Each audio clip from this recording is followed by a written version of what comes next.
Okay, it's going to be another classic Raw review. Haven't done one of these in a long time. So this is the 18th anniversary of one of my favorite Raws ever, the Montreal Revisited highlight reel. So this was July 7th, 2003.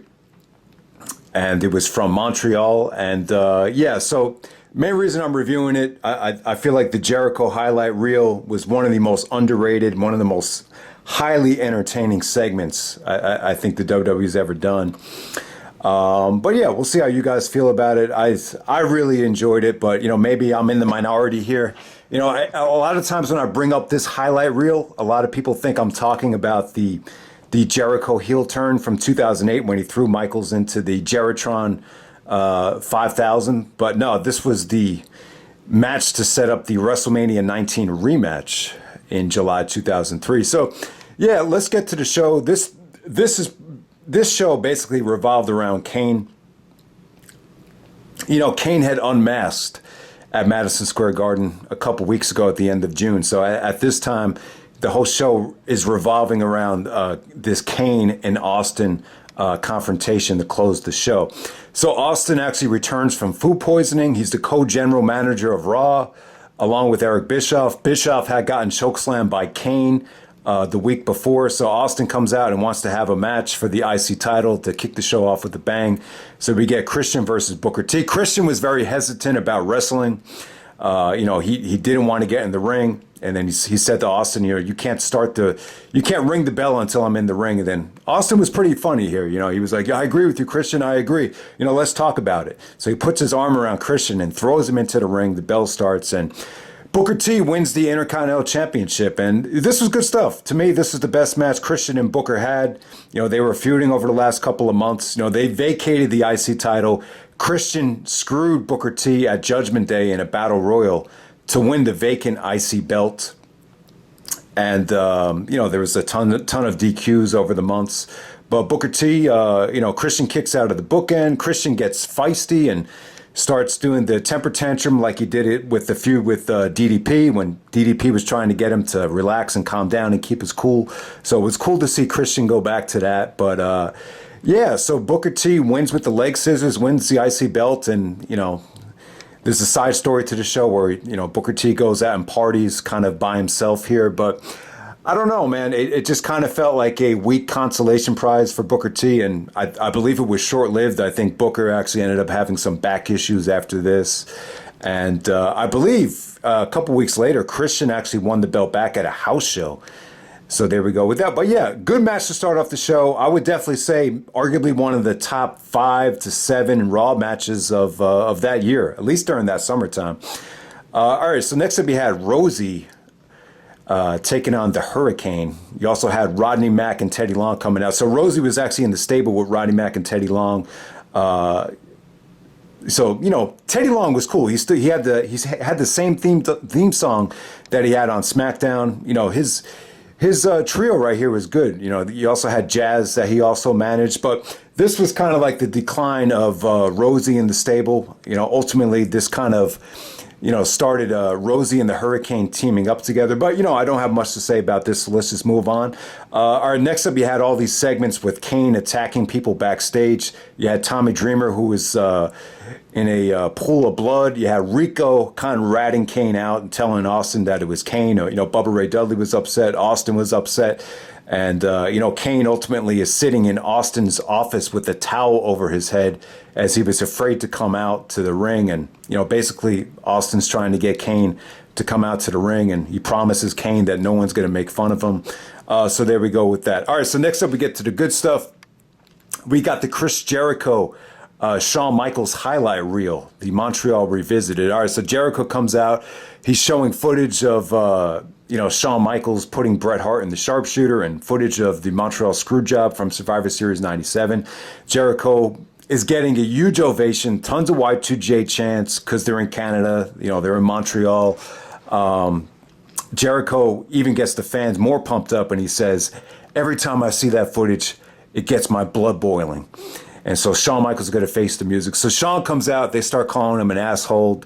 They keep chanting, "You screwed Brett." You know, you got guys giving him the Italian salute. You know, people in the crowd have signs that says, "Bret Hart is God. I'm still not over 1997."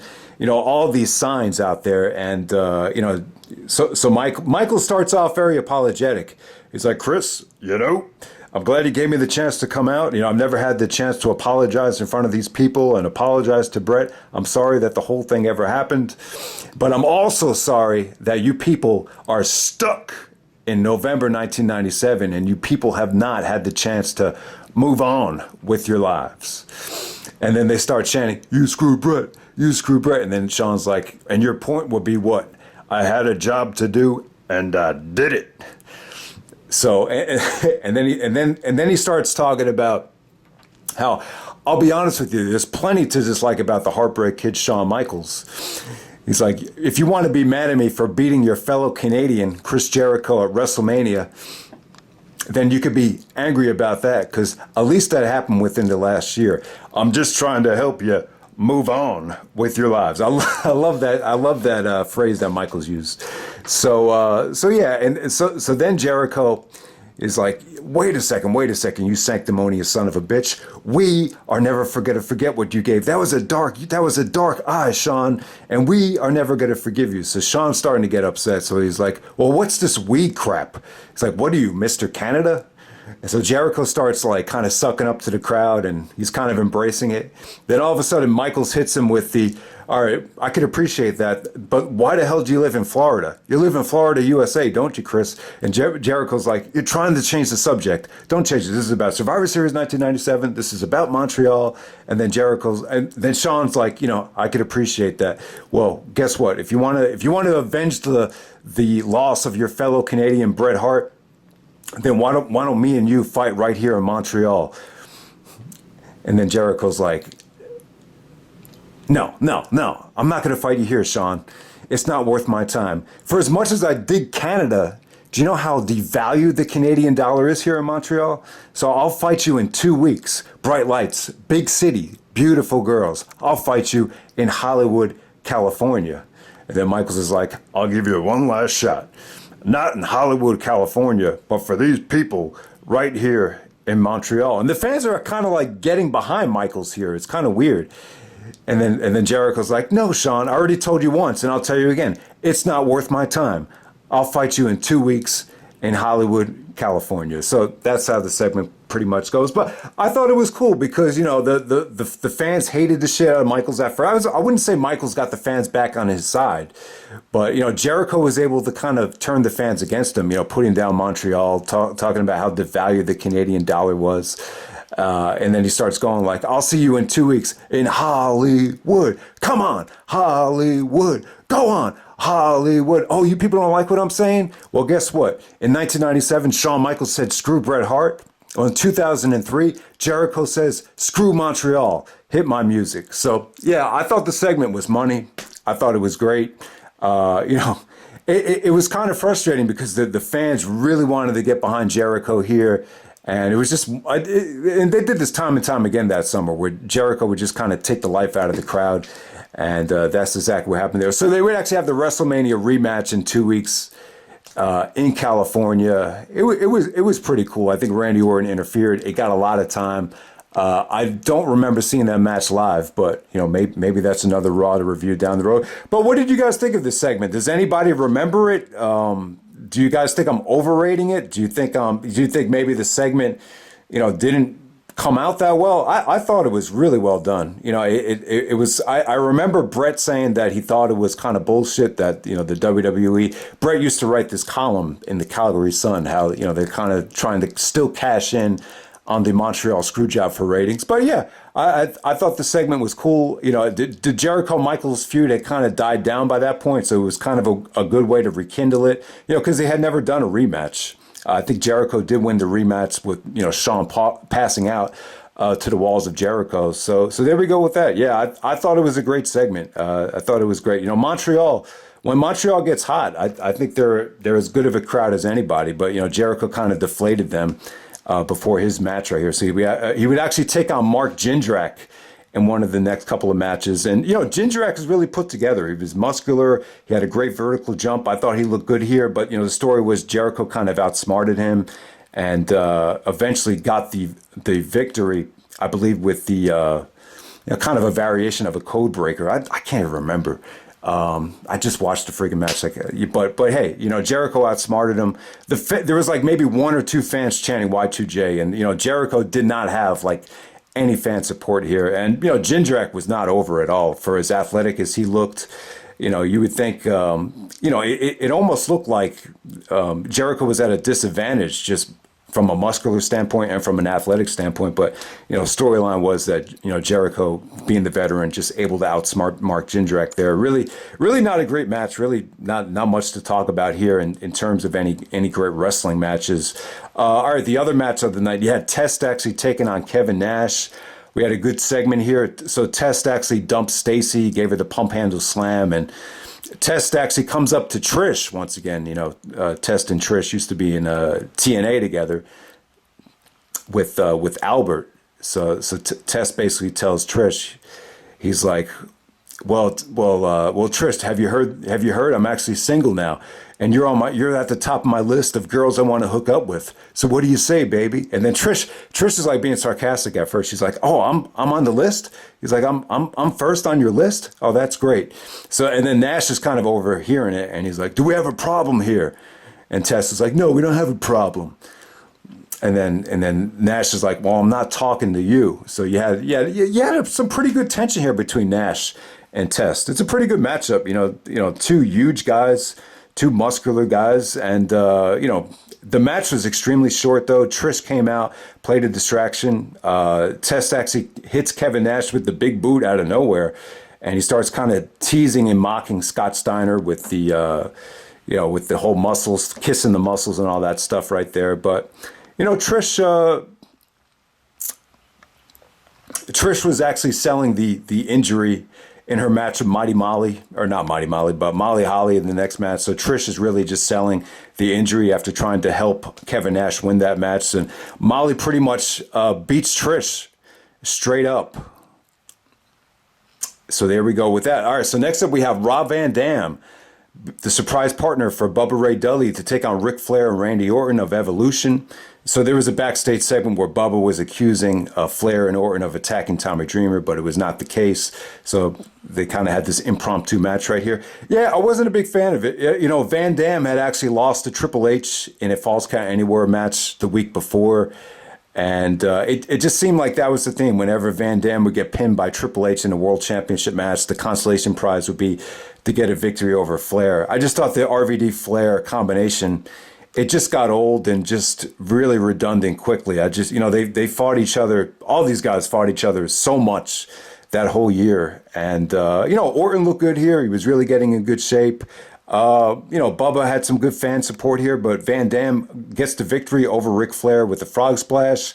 Really the work that they did here is just your average, typical Rob Van Dam versus Evolution match. You saw it a lot that year. And then the main event, we have the Stone Cold Steve Austin and Kane, the funny segment.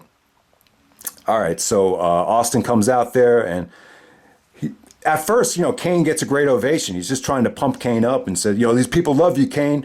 He said, you have nothing to be ashamed of. And then takes the towel off, and he shows them footage of Kane actually choke slamming Eric Bischoff off the ramp through a table.